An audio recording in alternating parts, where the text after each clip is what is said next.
ওযু করার আগে তিনি আমাদেরকে কবজি সহ 3 বার আগে হাত ধুইতে বলেছেন। 3 বার। কেন 3 বার? একবার ধুলে তো হইতে পারত। আমরা কোভিড-19 এর সময় দেখেছি ডাক্তাররা আমাদেরকে বলছেন 20 সেকেন্ড ধরে ধুইতে হবে। আপনি যদি ওযুর আগে 3 বার হাত ধোন ডলে ডলে, তো দেখবেন যে আপনি 20 সেকেন্ড হয়ে গেছে হয়তোবা। তো এইভাবে নবী করিম সাল্লাল্লাহু আলাইহি সাল্লামের বহু আদেশ নিষেধ, আল্লাহ তাআলা বহু আদেশ নিষেধ, যেটার যৌক্তিকতা যথার্থতা হয়তো আমার এখন বুঝে আসছে না, পরে আসবে।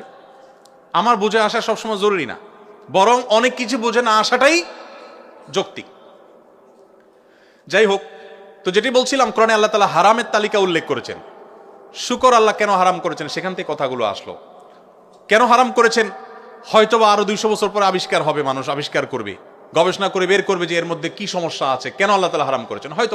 হয়তোবা মানুষ আবিষ্কার করতেই পারবে না, কিন্তু নিশ্চয়ই এর ভিতরে কল্যাণ নিহিত আছে। তো হারামের তালিকা উল্লেখ করে আল্লাহ তাআলা বলেছেন ওয়া উহিল্লা লাকুম মা ওয়ারা'a যালিক। এই যে হারামের তালিকা উল্লেখ করা হলো, এর বাইরে যা কিছু আছে সব তোমাদের জন্য হালাল। তাহলে মানুষের জন্য সবকিছু কি হালাল। ঠিক একইভাবে পোশাকের ক্ষেত্রে আল্লাহ তাআলা আমাদের কিছু মূলনীতি দিয়েছে। ছেলেরা পোশাকের ক্ষেত্রে টাকনুর নিচে পড়বে না, পায়ের গিরার নিচে তাদের পোশাক, উপর দিক থেকে যাওয়া পোশাকগুলো যাবে না। মুজা বা যেগুলো থাকেই নিচে সেগুলো ভিন্ন, জামা প্যান্ট পাজামা চাদর এগুলো টাকনুর নিচে পুরুষরা পরবে না। কেন পরবে না?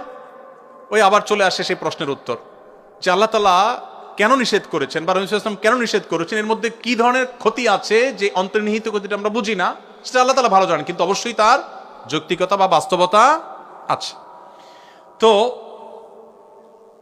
পোশাকের ক্ষেত্রে এরকম 2-3টা বা মেইন কয়েকটা মূলনীতি দেওয়া আছে। এই মূলনীতিকে মেনটেন করে আপনি কি হুডি পরবেন, না চাদর পরবেন, না কানটুপি পরবেন, না মাফলার পরবেন, না রুমাল পরবেন, না কি কাঁথা পরবেন, না কম্বল পরবেন, সেটা আপনার ব্যাপার। অর্থাৎ শরীয়ত এক্ষেত্রে আপনাকে অবারিত স্বাধীনতা দিয়ে রেখেছে।